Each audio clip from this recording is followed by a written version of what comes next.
everybody, and welcome to River Glen. River Glen's one church in many locations, and so welcome everybody here in Waukesha, and welcome everybody over in Pewaukee and online. So good to have you with us. Thank you for joining us for church. We're in week number 5 in a series called While We Wait. We're looking at a couple books in the New Testament, going through 1st and 2nd Thessalonians, while we wait for Jesus to return, as he promised, to make everything new and right and good. But here's a question. What are we supposed to do in the meantime while we wait? And each week we've asked a specific question that Paul addresses in Thessalonians. But today, heads up, today's a really tough, really challenging subject. Here's the question. How do we deal with resistance and opposition and even persecution for our faith? Of course, people can be persecuted, face opposition for other reasons, for ethnicities and politics and other things. But the kind of persecution that Paul addresses in Thessalonians and the kind we're going to talk about today is persecution and opposition for our faith. Here's a definition. It's hostility or ill treatment because of religion. Now, one reason I think this is a really difficult subject is because, maybe you're like me. I think many of us would say, I want people to like me, right? I mean, we want to avoid disappointing other people, offending other people, irritating other people. And, many people, myself included, we struggle with something that's called people pleasing. Anybody else here ever struggle with people pleasing? Some of you are like, there's not very many hands up, and maybe it's uncomfortable. If you're raising your hand because of that, maybe that's a sign you struggle with it. Here's some more signs that you struggle with it. One example would be, let's say that you go out with some friends to a restaurant, and you get a salad and a water, and one of your friends gets a steak and 3 $12 drinks and some apps. And then the bill comes, and your friend says, let's split the bill. And you're like, what? I just ordered a salad and water, and you're paying $40. You end up paying $40 for that salad and water. Why?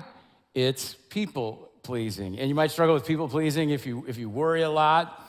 And so you lay awake at night in bed, and you're like, they didn't text me. I texted them 16 minutes and 32 seconds ago, and they didn't text me. They must be mad. Must be that emoji I sent. They must have misunderstood it. People pleasing. Or another sign is that you act differently around different groups of people. So when you're hanging out with your work buddies on the golf course, you talk one way. And when you're hanging out with your church friends, maybe you talk another way. People pleasing. One time I heard somebody say that when you people please, there's at least one person who's not happy, and that's you, because it's exhausting trying to please everybody, and it causes you to do things that you don't want to do. Now, don't get me wrong. I'm not saying, that we should develop an attitude and say, well, I don't care. What other people think. No, that's not what I'm saying. And I'm not saying that we should be, obnoxious or offensive or rude to other people.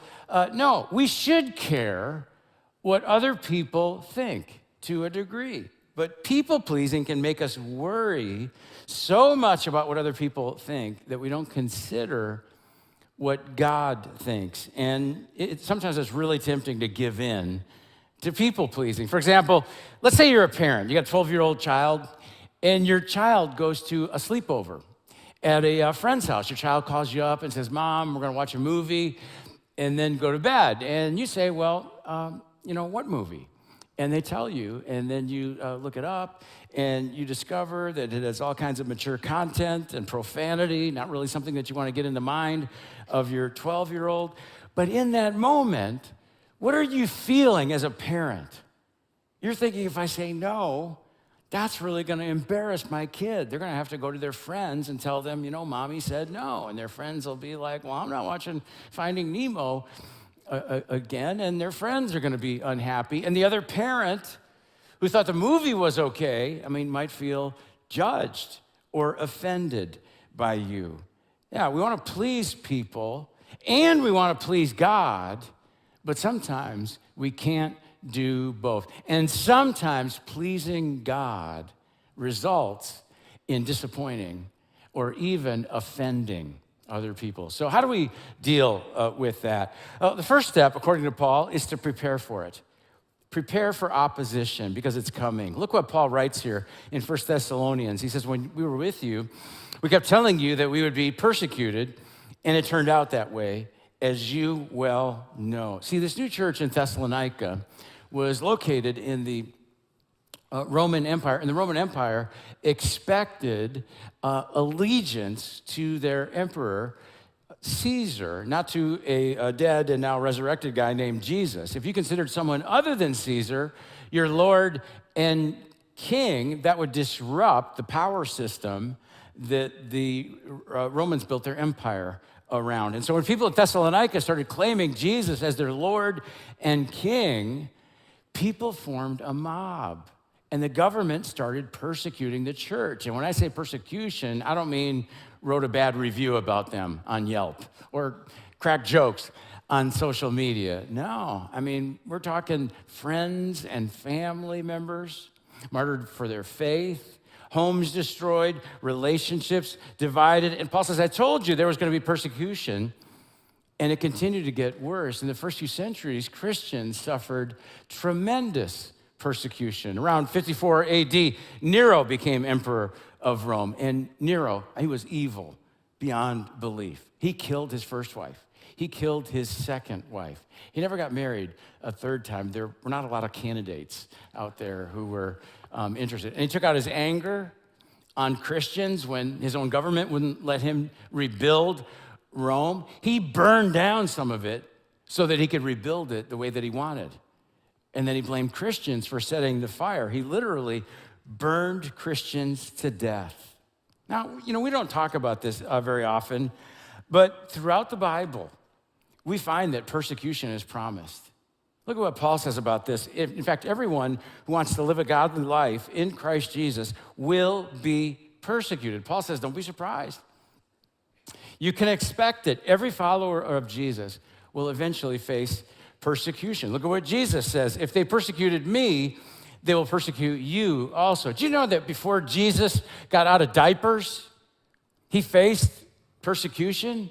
His parents, Joseph and Mary, had to take baby Jesus and run to Egypt to escape persecution from King Herod.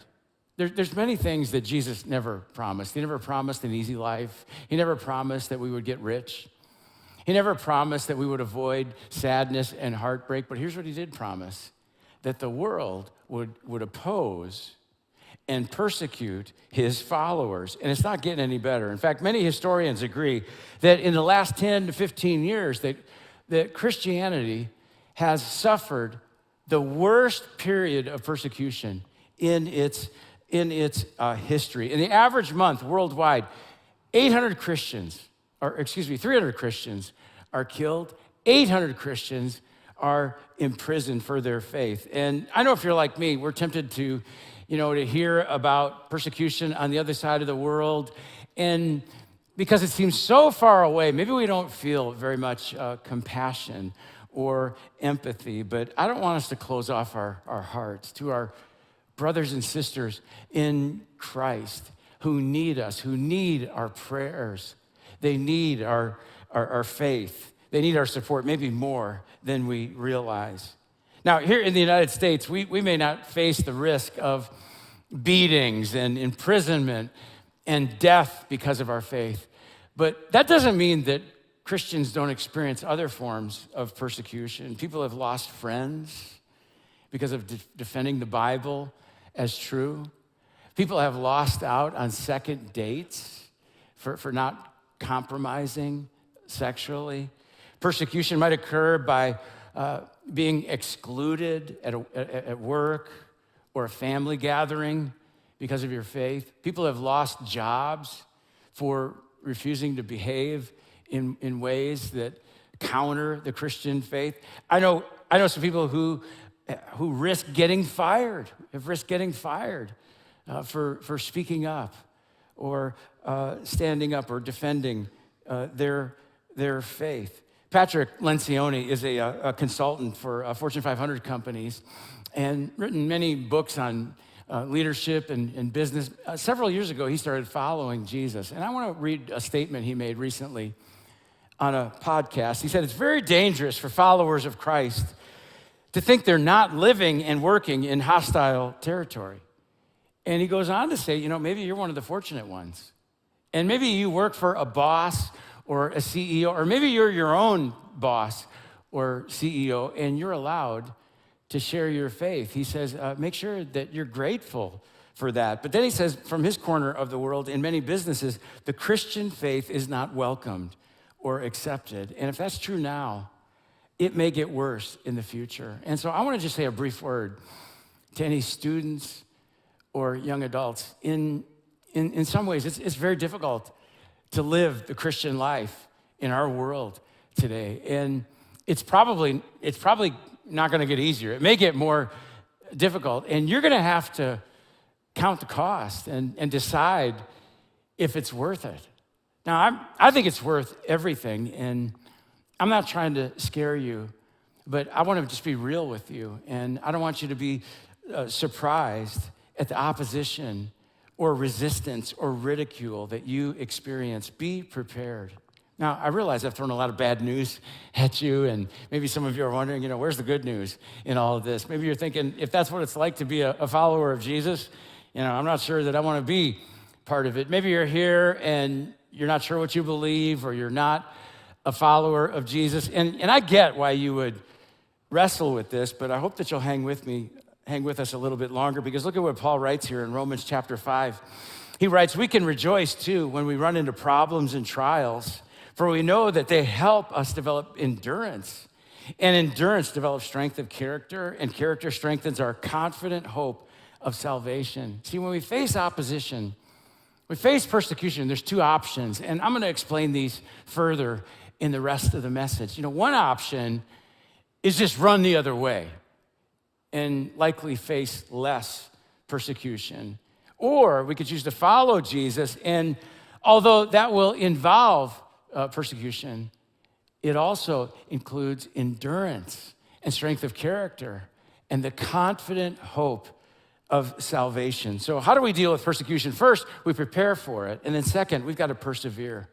We choose to persevere in our faith and remain obedient over the long term rather than giving in and running the opposite way when the going gets tough. Thessalonians were known for facing persecution and remaining faithful and obedient over the long haul. That's why Paul writes, among God's churches, we boast about your perseverance. You're known for this, known for your faith and all the persecutions and trials that you are enduring. Paul would go around and proudly tell other churches about the Thessalonians and how they remained faithful and obedient over a long period of time.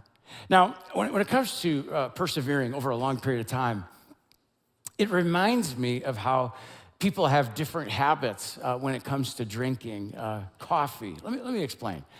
Different generations consume coffee in different ways. For example, I'll use my grandparents. They immigrated to America from Armenia back in the 1920s, and they lived in West Dallas and never learned how to read or write English, but they worked hard and saved their money. And they drank a brand of coffee called Sanka. Anybody remember Sanka? Yeah, some of you young people are like, Sanka, is that like a new app on the iPhone? No, it's a brand of coffee. Anybody know what Sanka, what that actually means, what that word means? It means decaffeinated. Yeah, so it's actually dark water. Yeah, but my grandparents loved their Sanka. So I did some math, okay? These are some estimates that one cup of Sanka cost them 15 cents. And that's probably an overestimate, but you can go to a coffee shop, you can go to Starbucks and get a large vanilla latte, and it may cost you $5 or more. So if we drink Starbucks every day for 70 years, at $5 a day, that's like $127,000. But a 15-cent cup of Sanka every day for 70 years Here's how much my grandma spent. That's about a $120,000 difference. So my grandma chose long-term perseverance to Sanka rather than giving in for the $5 large vanilla latte. And because of her perseverance to the dark water, she lived a full life and a great life and was just so generous and blessed so many other people. But let me play this analogy out a little bit. Let's say somebody walked up to you. Let's say I walked up to you. And just imagine I said, I'm gonna give you $120,000 cash right now if you will commit to drink Sanka for the rest of your life. What would you do? Now, some of you would be happy because you drink Sanka. But let's say you didn't, okay? What would you do? I think many of us would say, yeah, right? $120,000 right here and now. That's a lot of money. But let's imagine somebody comes to you and says, I'll give you $120,000 inflation-altered money in 70 years, okay? Now, I realize some of us don't have that long, but just imagine many years from now, and you'll have time. Let's say you'll have time to enjoy it. I'll give you $120,000 many years from now if you make a commitment to drink Sanka for the rest of your life. Now, maybe you're like me. What would you do? Maybe you're like me. I would probably say, no, I want to drink better coffee. I don't want to wait that long for a greater reward. But here's the choice, okay? Here's the real comparison. Let's forget about coffee, okay? Just forget about that part. When it comes to this life and facing resistance, opposition, persecution, because we have faith in Jesus, we got to decide, will we choose momentary pleasure, vanilla lattes, or will we choose to persevere in the face of opposition? Because that's what Jesus promises to everyone who perseveres in the midst of persecution. Look at what Jesus said. It almost looks like a typo. He says, blessed are you when people insult you, persecute you, and falsely say all kinds of evil against you because of me. And then Jesus says, rejoice and be glad because great is your reward in heaven. Jesus says we can be blessed, we can have joy, we can be glad because if we persevere and remain obedient, we will have a great reward in heaven. See, Jesus knew that if we obey him, if we follow him, we are gonna deal with some resistance and opposition and ridicule.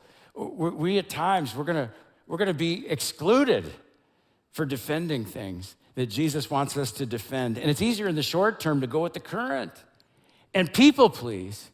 But that's why Jesus promises that if we persevere, we'll have greater reward in heaven. And that's why Paul writes to the Thessalonians, and he says, stand firm and hold fast to the teachings we passed on to you.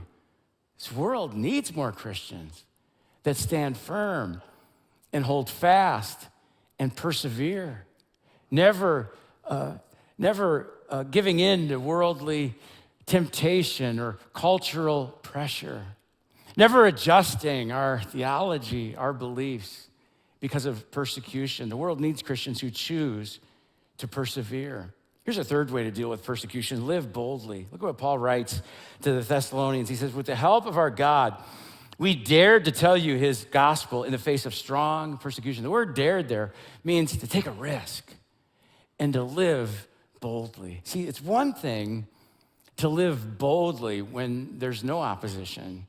It's another thing to live boldly when you face strong opposition. Maybe you heard the tragic story in the news recently. I think it was just the week before last, about a young couple who were brutally killed in Haiti. Davy and Natalie Lloyd were both killed, as well as the local director of the mission. And Davy was just 23 years old. Natalie was 21 years old. They were married in 2022, and immediately Davy and Natalie decided to go to the mission field and serve Jesus in Haiti and help the poor. But last week they were leaving a youth group activity at church when they were attacked, killed by gang members in Haiti. Devastating what happened. Just heartbreaking grief and loss for their families. We need to pray for their families and pray for Haiti. and pray for our mission partners in Haiti. But I thought about their boldness as a young couple getting married and immediately, going to work on the mission field in Haiti. They could have gone somewhere else. They knew that it was risky. They knew they would face potential danger, but they decided to live boldly and make a difference for Jesus and serve children in Haiti. And when I think about that kind of bold faith, it makes me feel inadequate because I worry, far too much about what other people think. Sometimes, when I'm talking with a complete stranger, I hesitate to tell them that I'm a pastor out of fear of what they might think. I need more courage. I need to live more boldly for Jesus. Craig Rochelle is a pastor in Oklahoma, and he uses, I think, a great illustration to make this point. He says, really, you got two options in life. We could choose comfort. I'd rather not say too much or speak up for what I believe because it's easier that way. And then we'll avoid opposition, which feels good for a time. But what happens is every time we choose comfort over faith, our faith weakens. It's kind of like sitting on the couch rather than going to exercise or work out. What happens? After a while, your muscles weaken. In the same way, if we choose comfort over the cross, our faith weakens, and then we live lives that are empty, void of purpose and meaning, which is where, unfortunately, many people live. But the other option is to live boldly. You pick up your cross and you follow Jesus, and you will face some opposition. But notice what happens as we exercise faith in the face of opposition. Our faith strengthens, our faith muscles grow bigger and stronger, and we become closer to Jesus, which is the ultimate goal because we've endured, we've persevered, we've overcome. I want to show you a picture of me from many years ago. This is from high school. I've changed just a little bit, haven't I? I played 1 year of football when I was in high school over at West Allis Central. Played might be a strong word. I was a linebacker, and I was on the team, and they gave me a jersey. I was number 52, but I never actually played in a game. Yeah, I was the backup behind the backup linebacker. I was third string linebacker. And I watched every game from the sidelines. Yeah. Now, I want you to imagine something. Okay, do you think that the coach on the other team, do you think he ever worried about me? You think he ever said to his players, hey, keep an eye on 52 at all times, all right? You think he ever, said, hey, double team 52, if he goes, no, they never thought about me. And I share that because the same is true in our spiritual lives and the enemy we face, Satan. See, if we're a threat to Satan, we face opposition for living the way Jesus wants us to live, for living a bold life. Satan will game plan against us and use persecution to defeat us. But if we're just standing on the sidelines and, just living a lukewarm life as a follower of Jesus, if we're not praying, if we're not serving others, if we're not sharing, if we're not inviting, if we're not giving generously, if we're not living boldly, then, we're not really a threat to the work that Satan is trying to do, and he's got no reason to persecute us. And so take a moment, just ask yourself, is it possible that we haven't faced opposition and persecution because we choose comfort over boldness? And I know we got many people in this church who live with bold faith, but we need more of us to do so. People who will point the next generation to follow Jesus. People who will battle the enemy through prayer. People who will stand up for what is true. People who will make it their goal to please God rather than just pleasing people. That's what Paul did. Look at Paul's motivation. He said to the Thessalonians, we're not trying to please people, but God, who tests our hearts. And so take a moment and ask yourself, who am I motivated by? And again, if I'm being transparent, there are times when I'm motivated to please people. And so every day I've got to reflect and ask myself, is my ultimate goal, am I motivated by God in pleasing him? And if that's true, then we need to ask, how can I live a bold life of faith in the face of opposition? One more way to deal with persecution, and that is to bless those who persecute. And I saved this one for last because I think this is one of the most difficult countercultural teachings in all of Scripture. Look at what Paul writes: bless those who persecute you, bless and do not curse. Now, remember, Paul's this guy who's been jailed and beaten and robbed more times than he can remember. And he says to those who've persecuted him about them that he wants to bless, to bless them. And this kind of message is also affirmed in Thessalonians, because immediately after affirming the persecution the Thessalonians experienced, Paul says to them, may the Lord make your love increase and overflow for each other. Look at this. And for everyone else, including those who persecuted them. How can Paul teach us to bless and love those who oppose us? Here's why. Because that's what Jesus taught his followers to do. Jesus said, you've heard it said, love your neighbor and hate your enemy. But I tell you, love your enemies and pray for those who persecute you. And for many of us, that goes against our normal instincts. I've got a competitive heart and I want to win. I want to fight back. I want to punch back. But that's not how we win. Paul says, we overcome evil with good. In other words, the way to combat persecution, which is evil, is not to curse others. It's not to speak falsely about them. It's not to persecute them back. It's to love and do good to those who oppose us. Now, does that mean that we just endure abuse or persecution without protecting ourselves, without protecting our loved ones and those entrusted to our care? No, I don't think that's what it means. I think we should protect ourselves and those entrusted to our care. But what separates Christianity, what distinguishes Christianity from the world, is how we protect, how we respond to the opposition and persecution. We pray and bless those who oppose us. So this week I got a challenge for you. I got some homework for you. I want you to think of somebody that you don't like, okay? Anybody come to mind? Somebody that you don't like, and maybe it's because they oppose you, maybe they ridicule you, make fun of you, maybe they persecute you because of your faith. And here's what I want you to do. I want you to pray for them. Start praying for them this week and see what God does. See what God does in your heart. And remember something, that when we experience persecution and opposition, it can bring us closer to Jesus. There's a great story about this in the Old Testament book of Daniel. Daniel had these three friends with the names Shadrach, Meshach, and Abednego, who had very strong faith.